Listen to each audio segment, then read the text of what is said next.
Your dog just destroyed the couch again. And someone told you to stay positive and use treats, and you're thinking, is this actually doing anything? Or am I just bribing my dog? Here's what nobody tells you. Positive reinforcement isn't just a training style, it physically changes your dog's brain. We're talking about real, measurable, structural changes in neural pathways. And once you understand the science behind why it works, you'll never second-guess it again. Stick with me, because this is going to change how you see your dog forever. Let's be honest, dog training advice is everywhere, and most of it is noise. You've got the old school crowd saying, dominance is everything. You've got influencers saying, just love your dog enough. You've got trainers who swear by shock collars, and trainers who say a firm no is abuse. It's exhausting. And here's the thing, when you don't understand why something works, you can't stick with it. You hit a rough week, the training stalls, the dog backslides, and you give up. That's not your fault. That's a knowledge gap. Because the truth is, positive reinforcement isn't soft. It isn't treat bribery. It is a neurologically optimized learning system that works with the architecture of your dog's brain instead of against it. And the trainers who dismiss it, they're working harder than they need to. I'm going to show you exactly what's happening inside your dog's head when you train this way, and break it down into 5 steps you can apply today. Let's get into it. Here's the first thing you need to understand. When your dog does something and gets rewarded, a treat, a toy, your excited voice, their brain releases dopamine. Now, you've probably heard dopamine called the feel-good chemical. That's a bit of an oversimplification. Dopamine isn't really about pleasure. It's about anticipation and prediction. Here's what the neuroscience actually says. When a behavior produces an unexpected reward, dopamine spikes. And that spike tells the brain, hey, whatever we just did, remember that. Do it again. This is called the dopamine-driven reward loop. And it's not unique to dogs. It's the same system that keeps humans scrolling social media at 2 a.m. It's powerful. Now here's where it gets really interesting for dog training. Over time, the dopamine spike actually shifts. It stops firing at the reward itself and starts firing at the cue that predicts the reward. So when your dog hears sit and they've been trained with positive reinforcement, their brain is already lighting up before the treat arrives. The word itself becomes exciting. The training itself becomes the reward. That's not bribery. That's Pavlovian conditioning backed by 60 years of behavioral neuroscience. And here's what the old dominance trainers don't want to admit. Punishment doesn't create that dopamine loop. Fear-based compliance creates a cortisol loop instead, which we're going to talk about in step 3. But first, step 2 is where most people's minds get blown. Your dog's brain is not fixed. It is not hardwired. It is plastic, which is the scientific term for capable of being reshaped. Every time your dog performs a behavior and it's reinforced, neurons fire together. And here's the classic neuroscience principle. Neurons that fire together, wire together. This is called Hebb's rule, named after Donald Hebb, who described it in 1949. What this means practically, every successful repetition of a reinforced behavior literally thickens the neural pathway associated with that behavior. The connection between the cue, the action, and the reward gets physically stronger, like a footpath becoming a road, becoming a highway. With enough repetitions, that behavior becomes automatic. It stops requiring conscious effort from your dog.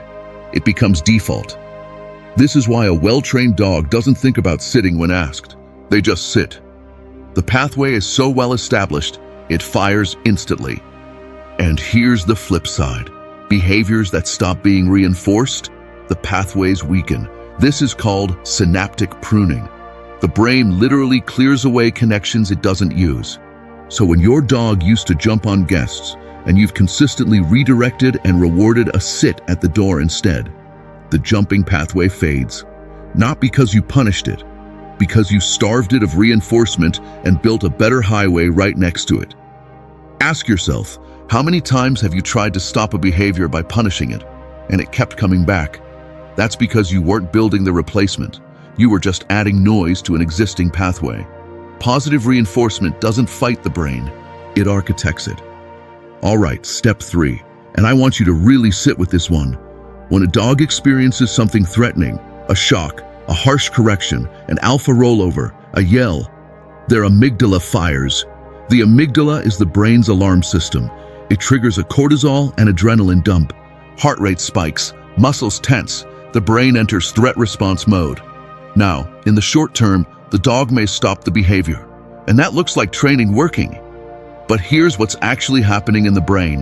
The dog isn't learning what to do, they're learning what to fear. And those are very different cognitive processes. Cortisol, the stress hormone, is neurotoxic at high levels. Chronic stress in dogs from repeated aversive training has been shown to physically damage the hippocampus. That's the memory and learning center of the brain. Let me say that again. Stress-based training can impair the brain's ability to learn. There's a 2021 study out of the University of Porto that's worth knowing about. They compared dogs trained with aversive methods versus positive reinforcement. The aversively trained dogs showed significantly higher cortisol levels, more stress-related behaviors, and they actually performed worse on learning tasks outside of training sessions. So punishment doesn't just risk the relationship with your dog. It can make your dog worse at learning across the board. Here's the mental image I want you to hold on to. Positive reinforcement training is like building a road. Aversive training is like trying to stop traffic by blowing up the car. Even if it works once, the road is still there. And now you've got a terrified driver. Build the road. Step 4 is where the science gets extremely practical, and it's the step most people get wrong. Your dog's brain has a very specific learning window. The association between a behavior and a consequence needs to happen within approximately 1.3 seconds of the behavior to be neurologically linked. 1.3 seconds. After that, the brain has already moved on. The neural connection doesn't form cleanly. You think you're rewarding the sit, but you actually rewarded the sniff that happened 2 seconds later. This is why timing is everything in positive reinforcement, and it's why the clicker became such a game changer. The click sound is what trainers call a conditioned reinforcer, or a marker. You teach the dog that click equals reward coming. Then the click becomes a precision tool. It bridges the gap between the exact moment of the correct behavior and the physical delivery of the treat. Here's the neurological reason this works. The click triggers the dopamine anticipation response immediately at the moment of the correct behavior. The treat can arrive 2 seconds later. The brain has already tagged that moment as worth repeating. No clicker? Your voice works fine. Pick a unique word, yes, in a clear, consistent tone. The key is that it's fast, distinct, and always followed by a reward in the early stages. Think of it like taking a photo. The click is the shutter. It captures the exact moment you want your dog to remember. The treat is just developing the film. Most people are walking around with a camera that has a 2-second shutter delay, then wondering why the pictures are blurry. Fix your timing. Everything else gets easier. Step 5, and this one is going to solve a mystery that has frustrated every dog owner on the planet. Your dog sits perfectly at home. You take them to the park, they look at you like you're a stranger speaking a foreign language. This is not defiance. This is not stubbornness. This is neuroscience. Dogs learn in context. When a behavior is trained in one environment, the neural pathway that forms is tagged with the sensory data of that environment. The smells, the sounds, the visual field. When the environment changes dramatically, the cue doesn't trigger the same pathway with the same strength. This is called context-dependent learning, and it's deeply embedded in how mammalian brains encode memory. The solution is a process called generalization, deliberately practicing the behavior across many different environments, distractions, and scenarios. Each new successful repetition in a new context strengthens and broadens the neural pathway. It becomes less context-dependent, more robust. Professional trainers talk about the 3 Ds of generalization: distance, duration, and distraction. Increase one at a time, never all 3 at once. That's how you set the dog up to fail and weaken the pathway instead of strengthening it. Here's the practical sequence. Train in low distraction environments until the behavior is solid. Then add small distractions, then bigger ones. Then change the location. Then add distance, then duration. Every successful repetition in a new context is your dog's brain literally rewiring itself to make that behavior more universal. Pattern interrupt 5. Reframe. Stop thinking of training as a checklist. My dog learned sit, done. Training is infrastructure. You're laying neural highway that has to be built and maintained. The good news? Once it's solid for years. Let's pull this all together. Positive reinforcement training works because 1. It triggers the dopamine loop, making learning feel good and self-reinforcing. 2. It leverages neuroplasticity to physically build stronger, faster, more reliable behavioral pathways. 3. It avoids cortisol overload, keeping the hippocampus healthy and your dog's learning capacity intact. 4. It uses precise timing to accurately tag the exact moment of correct behavior in your dog's brain. And 5. It builds generalizable behaviors for context repetition, creating skills that actually hold up in the real world. This isn't a soft approach. This isn't treat bribery. This is the most efficient, evidence-backed method of building a trained dog that exists. Period.